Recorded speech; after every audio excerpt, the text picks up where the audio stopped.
Y bueno, me da mucho gusto presentarles a Tony. Él ha trabajado en autoetnografía, creo que desde que hizo su tesis de doctorado.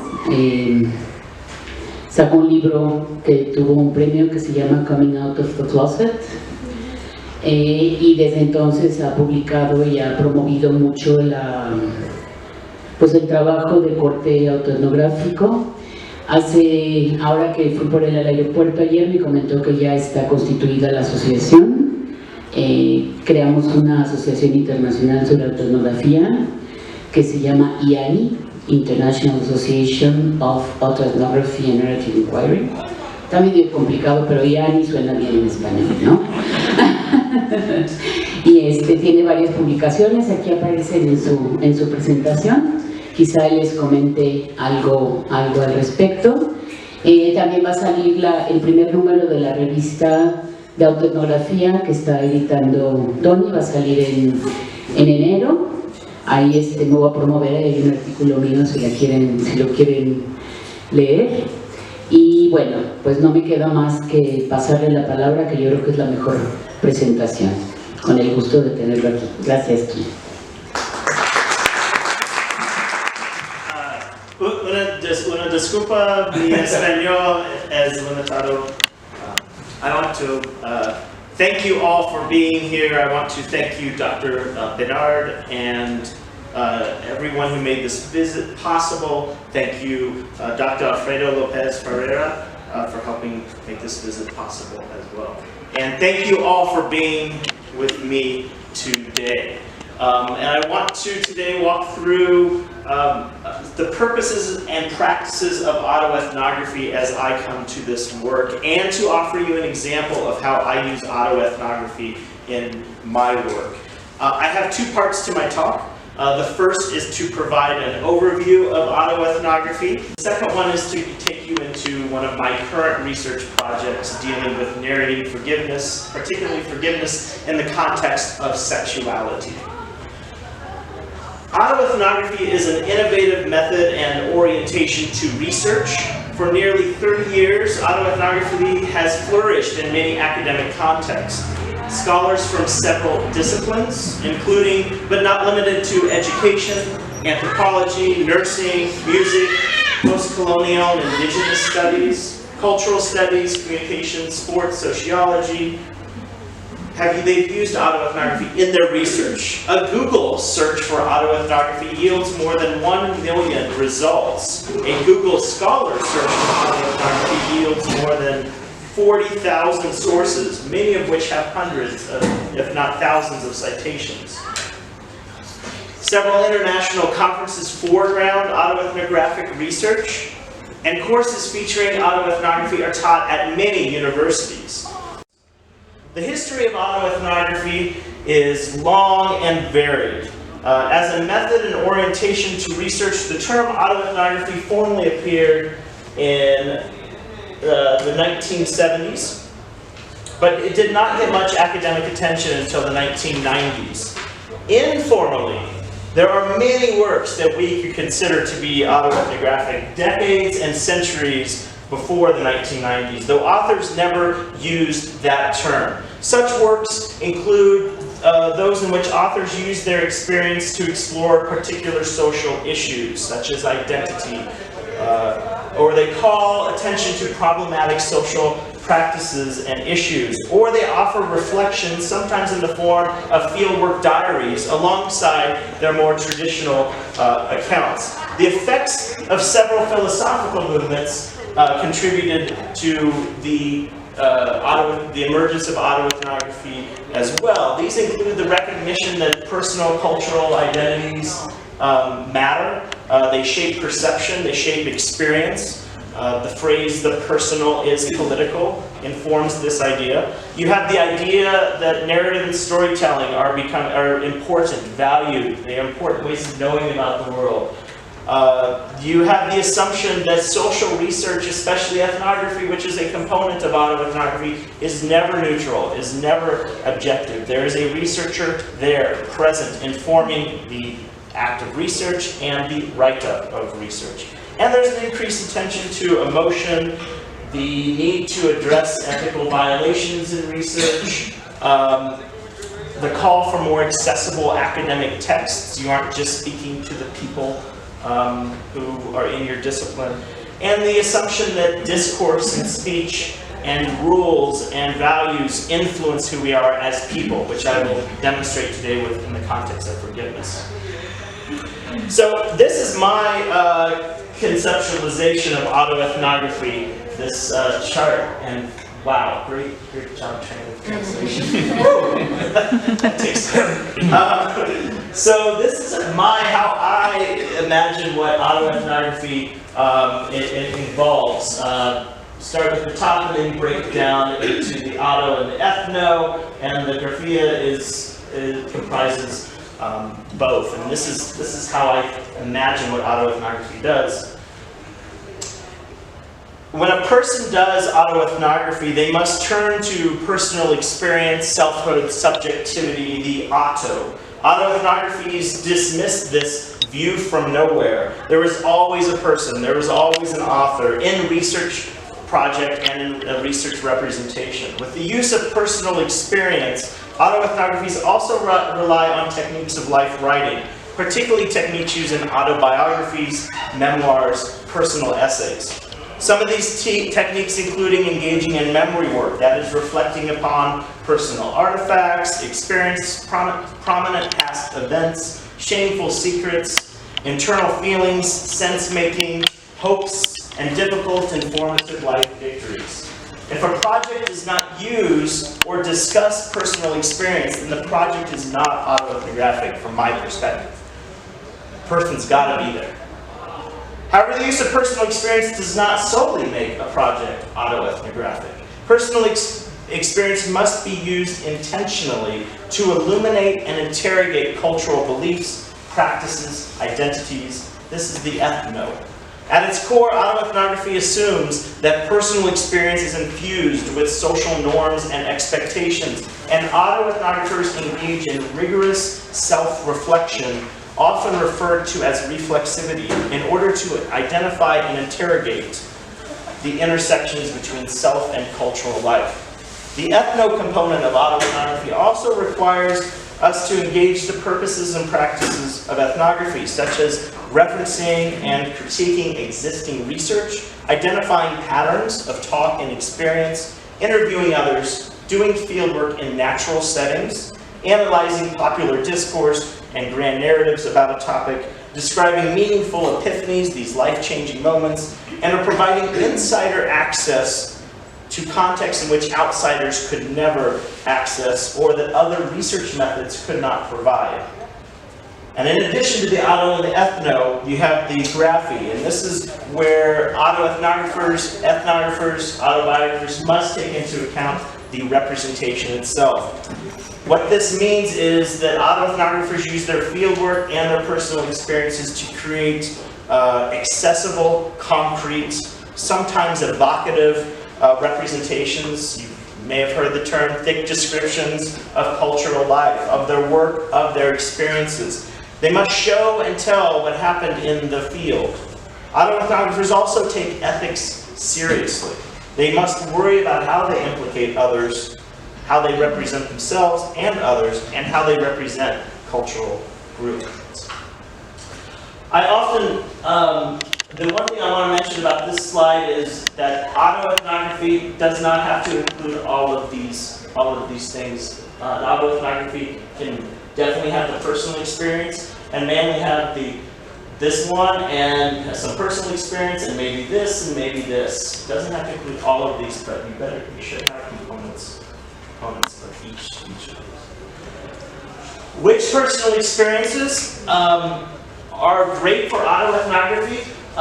These epiphanies are great. These are these life-changing moments after which the perceived trajectory of your life changes. This could be a death, this could be an accident, this could be something that takes your world and turns it a different way.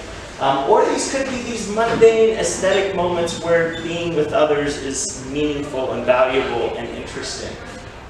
Experiences with identities and culture, definitely important for autoethnography. I will talk about this in a bit. Patterns of experience, here's where ethnography comes in. Why does this keep happening to me is a great arena for autoethnography, great topic. Why do people keep saying this to me? Why do people keep looking at me in this particular way? Abuses of research. This could be abuses of misrepresentation of culture. This could be research that you have read that has made you very angry because you have said, no, this isn't right. And you're just talking about one of these moments. That's not right. This is where autoethnography can come in. And the goal is, you have, autoethnography is why some have formal research questions, some do not, but all autoethnographies have these questions. I think about epiphanies, these life-changing moments when something significant happens and changes our trajectory.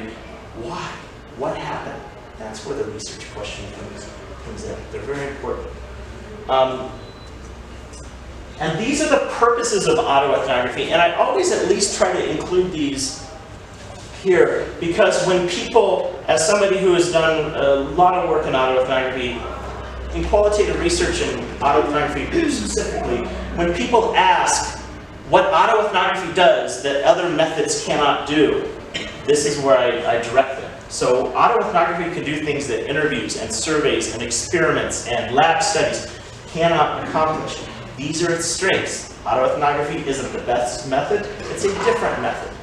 It is a method that gets us into topics and experiences that we can't get with other methods, and that's why I highlight these. Get into natural settings, you get people's perspectives about what they experience in social life, what people find problematic, their sense-making processes.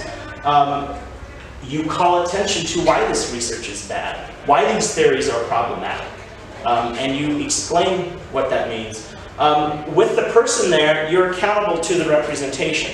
That's different from just putting out a detached account that can be used against the cultural group that you are discussing. And there's a humanizing component to the research, that you are there, you are the author, you are in these words. So, this is where I go to when people ask what autoethnography can do. Next, I want to show you one way that I approach doing autoethnography by offering a preview of my current research project, what I call Narrating Forgiveness. This is a project that uses autoethnography to investigate the concept of forgiveness as it relates to sexuality. The concept of forgiveness is premised upon messing up and then trying to clean up this mess, these violations. I offer these stories to illustrate some tensions of forgiveness, and I refer to these stories that I share as autoethnographic because they are informed by personal experience.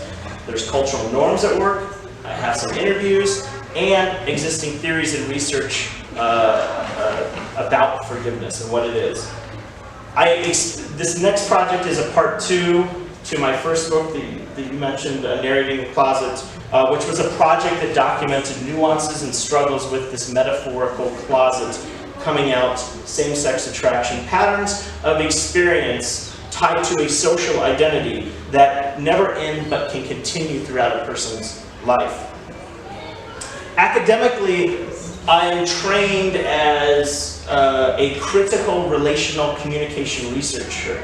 For me, this means that I focus on harmful practices within relationships, such as domestic violence, emotional and physical abuse, bullying, as well as relational microaggressions, those subtle, covert, sometimes seemingly innocent instances of discrimination, such as when an employee gives a customer subpar treatment solely because of the customer's race, ability, age, sex, etc. Or when someone tells another person to act less feminine, or more white, or less queer, or when a person refers to somebody as hypersensitive to issues such as racism, sexism, transphobia, etc. These are the topics of my research. As a critical communication researcher, I also identify and critique harmful research about relationships, such as calling out biases against familial estrangement, disputing rigid assumptions about social roles, or challenging the belief that children are most nourished by married, heterosexual, cisgender, biological, two-parent families. In essence, I describe what should and should not exist within relationships and in our research about relationships.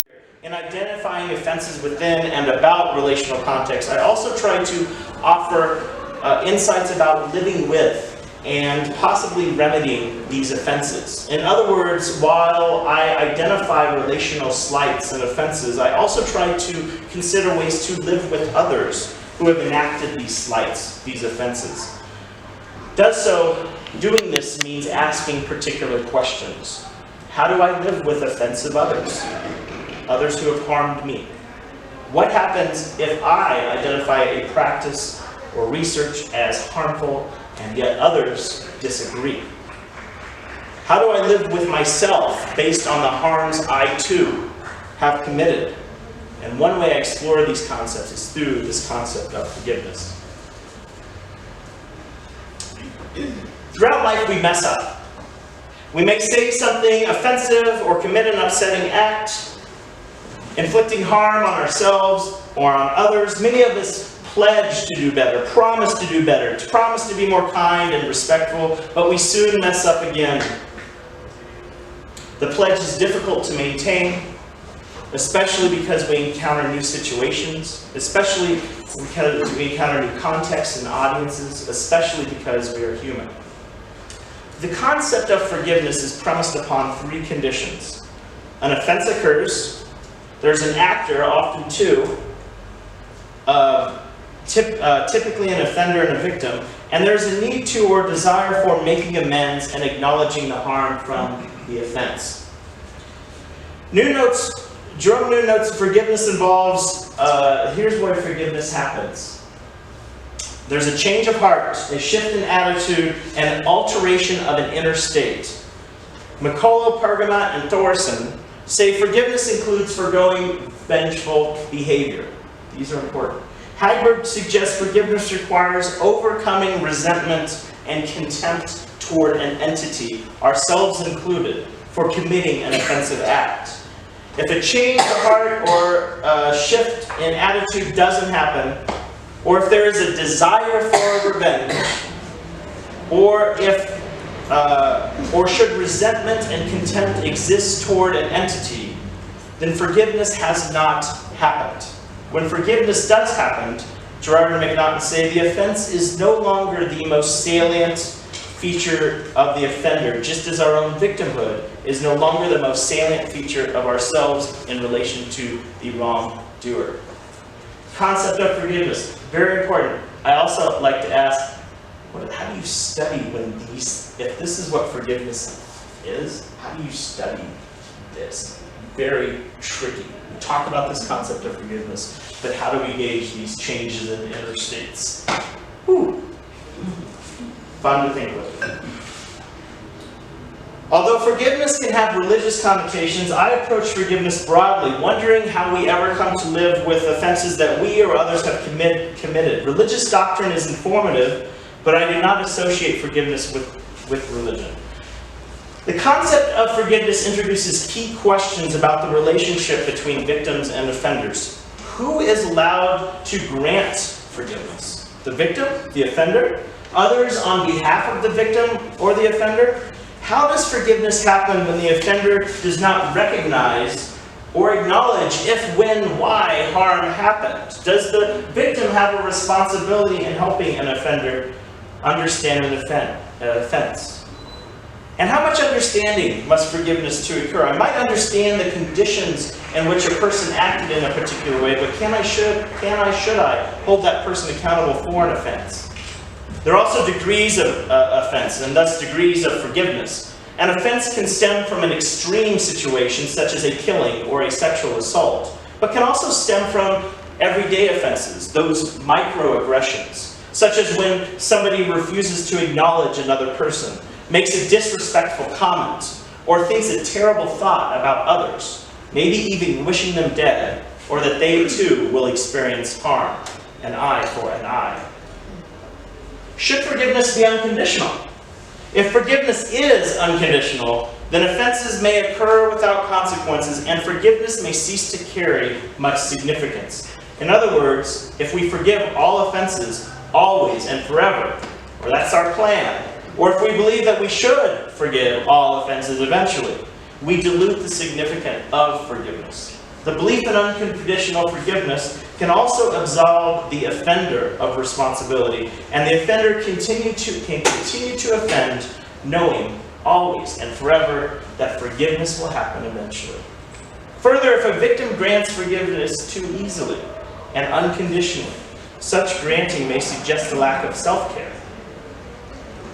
There are phrases like YOLO, you only live once, and no regrets contribute to the unconditional forgiveness perspective. To me, these phrases encourage less responsibility for our actions. You only live once. And I do not want to advocate no regrets or trying to move on solely because I am alive in an embodied form for a short time.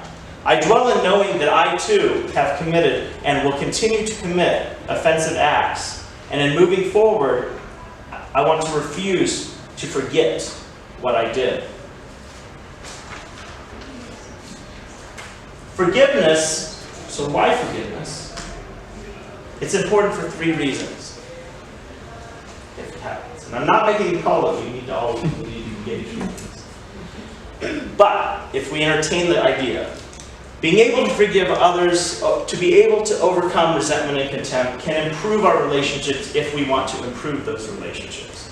Perpetually resenting an offender leaves little hope for collaboration, cordial interaction, even social justice. Second, understanding forgiveness can allow us to consider ways in which we too have committed offenses and recognize that we at times may all need to be forgiven. As Gerard McNaughton writes, even the worst humans are not monsters. If they are monsters, then so too are we, at least potentially. There's a recurring streak of evil in the human blueprint. Third, forgiveness can release the burden of the past, as holding on to anxieties and pain can be exhausting, stressful, toxic. Although an offense itself may feel severe, the burden of not forgiving can infuse us with hate, stress, contempt. Next, I discuss the concept of forgiveness in the context of my experiences with and research on sexuality. I describe the significance of everyday practices, identify various microaggressions related to what I will term queerness, and show how others might offend without ever knowing. I intend for my discussion to be exploratory, messy, tentative. It is difficult to determine what counts as harm and to measure if and when forgiveness has happened. I often dwell in uncertainty and have more questions than answers. Although I discuss the concept of forgiveness in the context of my past and in the context of sexuality, I hope the discussion offers instances about other kinds of harm. I invite you to think about your offenses, the offenses you too have committed, witnessed, or experienced, as well as the way you have come to live with these offenses, and the offenders. I invite you to find yourself in my words and experiences and to consider the role, the meanings, and moments when forgiveness has and has not happened in your life.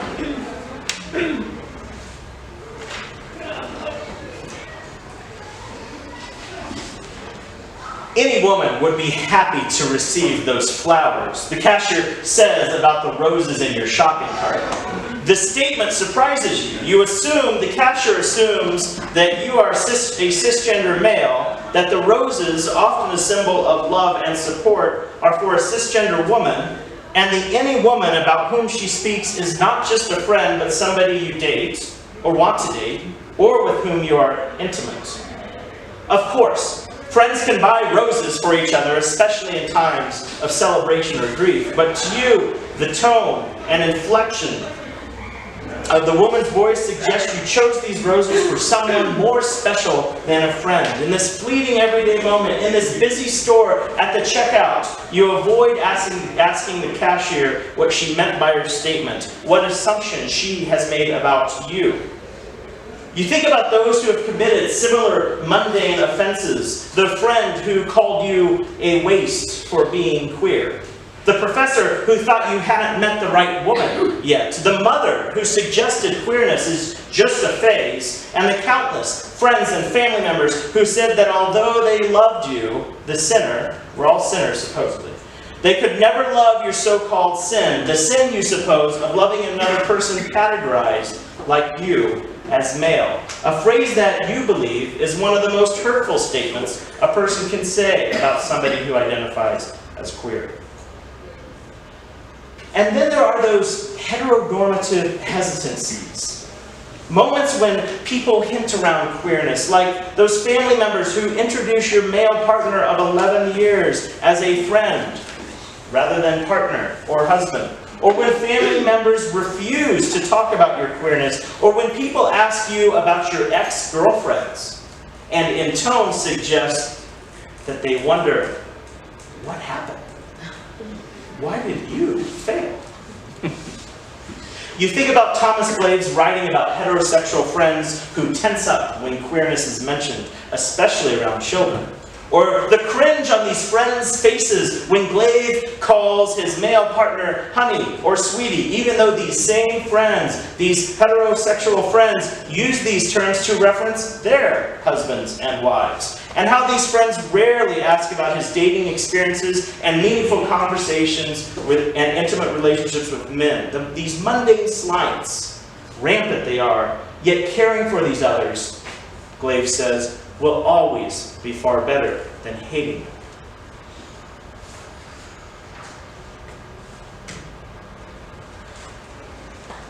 But when is a remark, silence, hesitancy, an offense?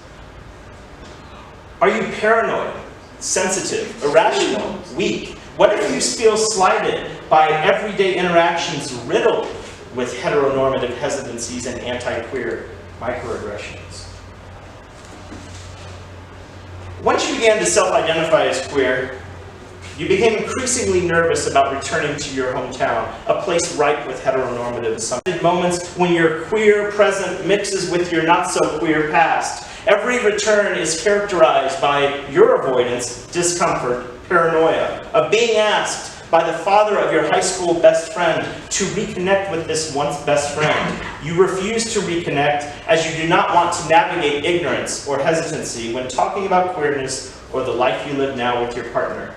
Should you reconnect with your friend and ignorant comments are made, you imagine disconnecting again, unable to deal with these comments, and then feel guilty not only for disconnecting again, but also for not addressing the other's possible ignorance. By not returning, you have fewer chances to speak with her and with others, fewer opportunities for ignorant statements, fewer chances for others to offend. But you also know the less you speak with her and with others, you avoid being able to speak about heteronormativity and homophobia. Silence equals death.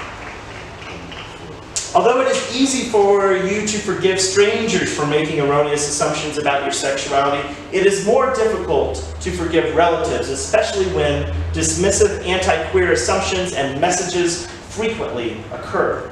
Family members continue to inflict harm a few times every year and do so in unexpected ways. The father who, although nice and welcoming when your partner is present, refers to your husband as that mere friend, roommate, acquaintance. The cousin who ceased contact after coming out to her. The mother who for years dismissed the legitimacy of your relationship because you were not legally married, even though for years same-sex marriage was and is a legal impossibility.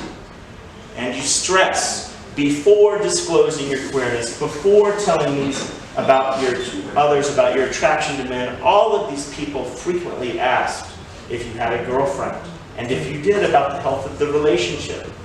Post coming out, they never asked these questions again. Yet you would be irresponsible not to acknowledge the repressive heterosexual context in which you were raised, context in which you too contributed. You were the first and still only openly self-identified queer person in your family. To borrow Kath Weston's phrase, a queer duck in a family of heterosexual swans. Many contexts, friends, family, workplaces, school, mass media, frequently discussed and celebrated, heterosexuality, particularly cisgender men being sexually attracted to cisgender women, and cisgender women being sexually attracted to cisgender men. A cousin frequently called you a faggot. A close friend pledged a celebration when you finally had sex with a woman. And once in Las Vegas, you attended an erotic female dancing club with your father. The night before your grandmother underwent emergency heart surgery, the night before the day she died. Indeed, heterosexuality was an explicit part of your everyday life experience, with lessons being taught by others who laboriously wanted you to be intimate with a woman, others probably concerned about you being a bit queer. Alongside or motivated by such heterosexual pressure, you often expressed the desire to be a celibate priest, a desire which quelled suspicions and questions about queerness. When you decided against pursuing the priesthood, you tried to have 3 serious yet erratic relationships with women, each lasting only a few months. And you think about these ex-girlfriends and how, while dating, you never shared your queer confusion with them. When they would ask why you did not want to be intimate, why you didn't want to have sex, you evaded their questions and often lied to them. During the final months of dating the last ex-girlfriend, you began to recognize yourself as queer, couldn't believe you could ever be queer, and decided to end your relationship by being emotionally abusive to her, teasing her about her appearance, calling her terrible names, and then refusing contact. You too were complicit in maintaining the appearance of heterosexuality and didn't want anyone else to suspect your queerness. Sometimes this meant being aggressively anti-queer. You called others faggots. You teased a boy for being shy and effeminate, and another boy for being soft-spoken and flamboyant. You recall another boy being teased regularly for being queer, not by you, but you never defended him, who killed himself during his first year of high school. The incessant teasing, you feel, contributed to his desire to die. You wonder if others remember these or other offenses, wonder if they have forgiven you, wonder if they even care. You think about the family situation of James, an interviewee from your first book, who stopped visiting his parents' home after telling him that he identified as queer. This was in 1988.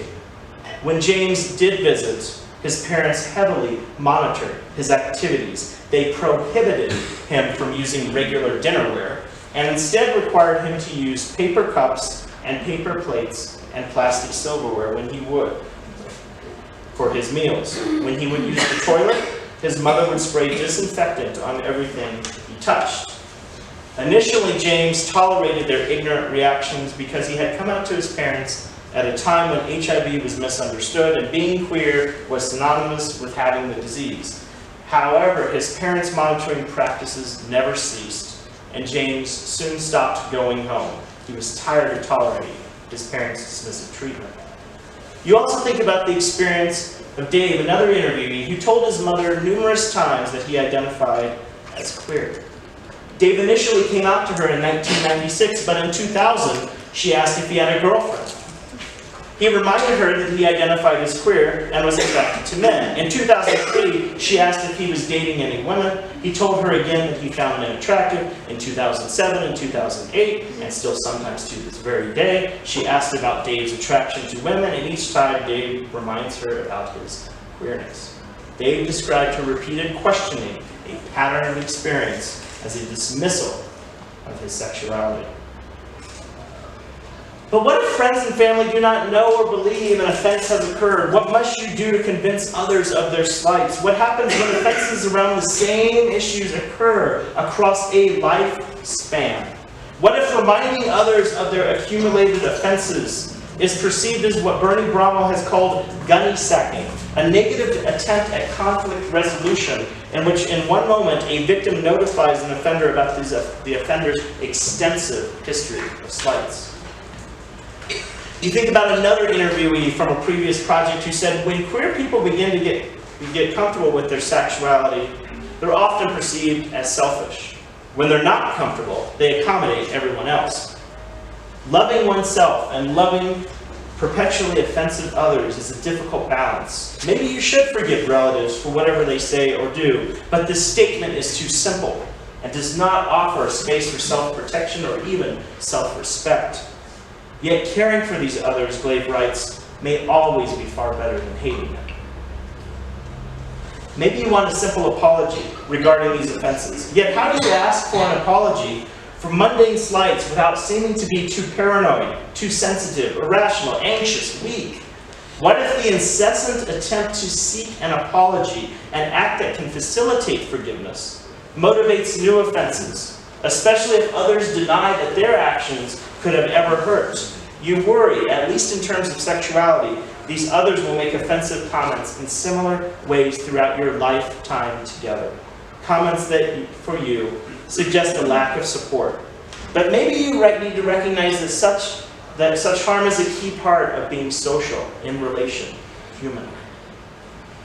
At least your family didn't physically harm or disown you, you sometimes hear. Statements which suggest you should appreciate lukewarm responses about your sexuality. Stay quiet, feel lucky, count your blessing, know that others have it worse.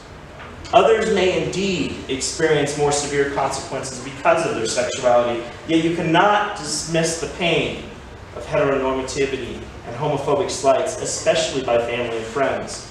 Their lack of support has never felt good.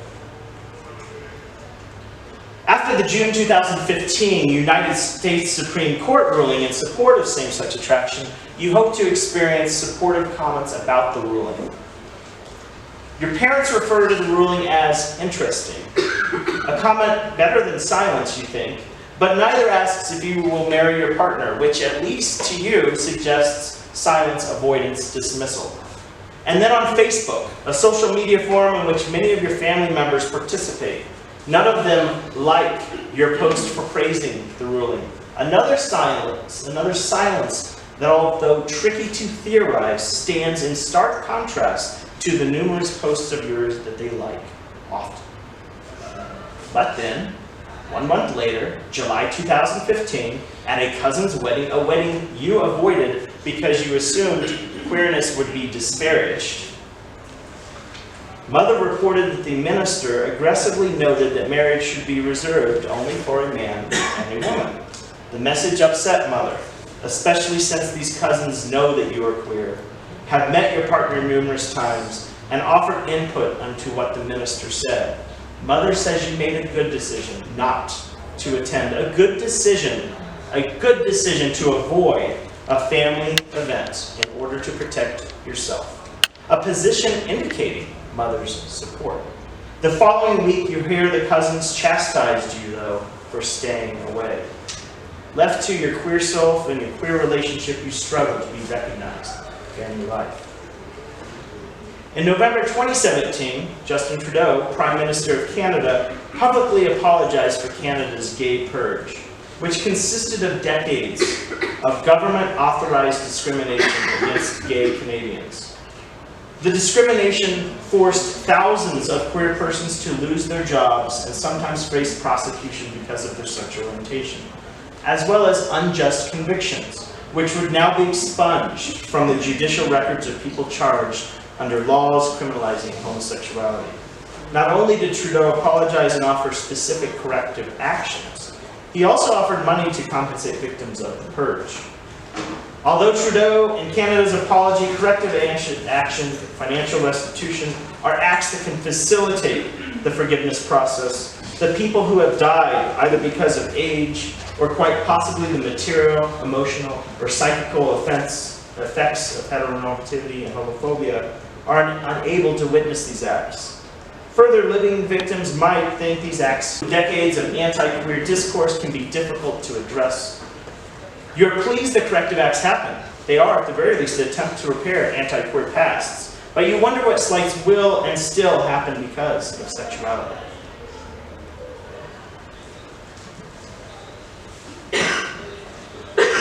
Alistair McIntyre writes, I am forever whatever I have been at any time for others. And I may at any time be called upon to answer for it, no matter how changed I may be now. Mark Freeman asks, what does it take to forgive oneself for one's sins? What does it take to free oneself, if only partially, from the dead weight of the past? Art Bachner asks, where do we draw the line between the terms that describe our ways of thinking about the meanings of one's actions now and the intentions that motivated one's actions then? You are imperfect.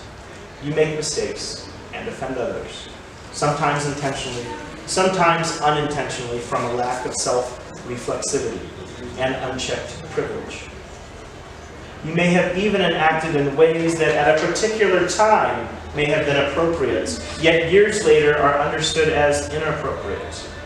You recognize repairing the past is perpetual, uncertain, of trying to live with others and yourself who have and will continue to offend in unforeseeable ways.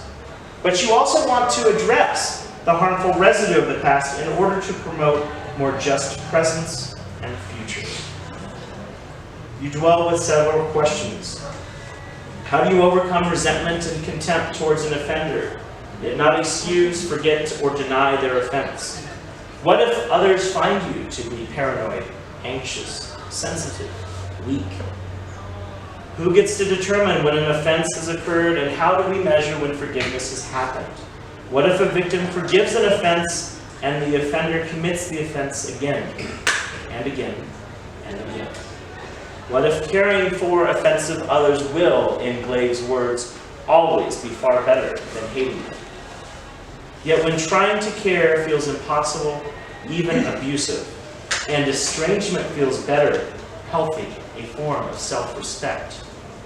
You dwell with these questions, recognize forgiveness as a lifelong process, not a one-time occurrence, and that forgiving does not mean forgetting, but rather reframing the relationship you have with others and their offenses from the past, and your offenses from the past.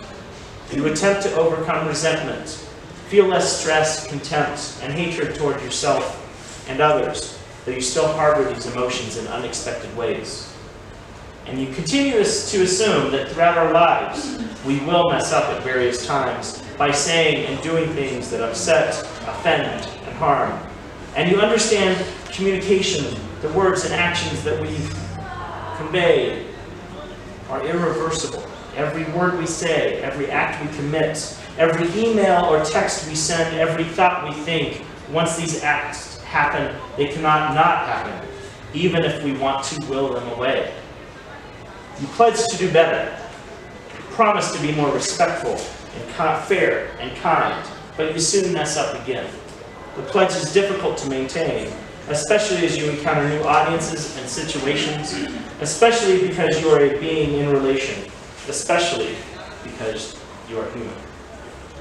Thank you.